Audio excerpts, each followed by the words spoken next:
And so where does acting come into the equation in that case? Because if you're enjoying yourself as a busker... I read a lot of acting biographies, actors' biographies. People like, I remember the first book my dad gave me was a biography of Charlie Chaplin.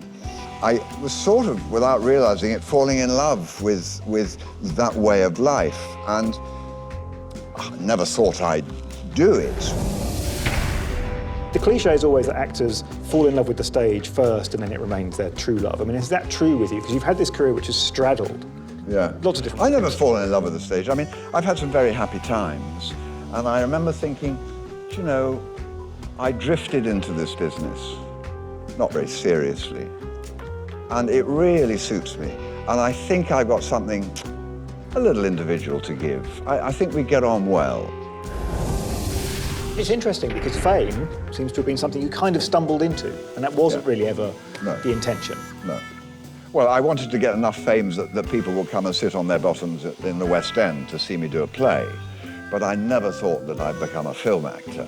Because, you know, in those days, all the successful film actors were sort of from the north, you know, Albert Finney, Tom Courtenay, and I was sort of a bit effete for all that. I'm not an actor who works from the outside in. I tend to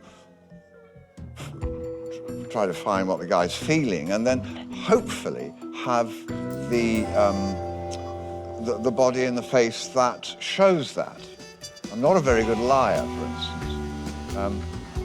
You know, what I'm feeling tends to show, and I think that's quite useful for an actor.